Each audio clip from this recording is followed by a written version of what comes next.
सरकार लगातार निजीकरण की तरफ बढ़ रही है। सरकार ने निजीकरण यानी प्राइवेटाइजेशन की तरफ एक और कदम बढ़ा लिया है। एक तरफ जहां एयर इंडिया को बेचने की खबर सुर्खियों में थी, वहीं दूसरी तरफ सेंट्रल इलेक्ट्रॉनिक्स लिमिटेड को भी बेचने की तैयारी चल रही थी, जिसे बीते सोमवार को सरकार ने बेचने की मंजूरी दे दी है।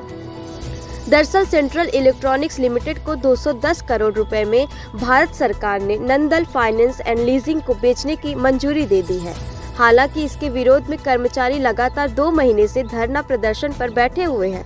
आइए जानते हैं कि सेंट्रल इलेक्ट्रॉनिक्स लिमिटेड क्या है और क्यों इसे भारत सरकार प्राइवेट हाथों में बेच रही है। CEL यानी सेंट्रल इलेक्ट्रॉनिक्स लिमिटेड की स्थापना 1974 में हुई थी। इसका मुख्यालय उत्तर प्रदेश के गाजियाबाद में है। दरअसल यह एक सरकारी उपक्रम है जो department of scientific and industrial research या DSIR के तहत आता है। साफ शब्दों में कहा जाए तो सेंट्रल इलेक्ट्रॉनिक्स लिमिटेड केंद्र सरकार की इंजीनियरिंग कंपनी है, जो कि सोलर सिस्टम समेत मिसाइलों के लिए सिलिकॉन के उत्पादन का कार्य करती है।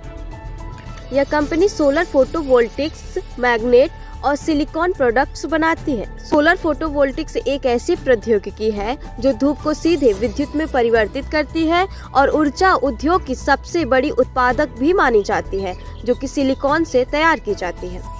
CEL ने 1977 में भारत का पहला सोलर सेल और 1978 में पहला सोलर पैनल भी बनाया था। इसके साथ ही CEL ने 1992 में देश का पहला सोलर प्लांट शुरू किया था।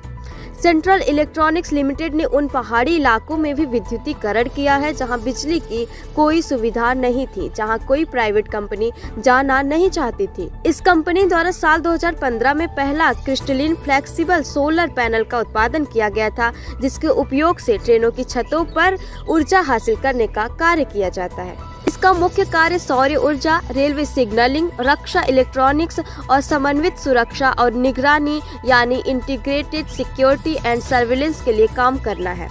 इतना ही नहीं, अभिरुचि पत्र यानी EOI की शर्तों के मुताबिक इसे खरीदने वाली कंपनी के पास मार्च 2019 तक कम से कम 50 करोड़ का नेटवर्थ होना चाहिए और वह अगले 3 साल तक CEL में खरीदी गई हिस्सेदारी को किसी और को नहीं बेच सकती है।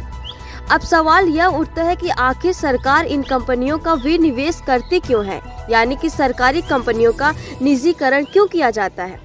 दरअसल सरकार पहले इन कंपनियों के शेयर को खरीदती है और फिर अपनी ज़रूरत के अनुसार उन्हें बेचकर मिले हुए पैसे को अन्य योजना में लगाती है, जिसके बाद ये सरकारी कंपनियां प्राइवेट कंपनी हो जाती हैं।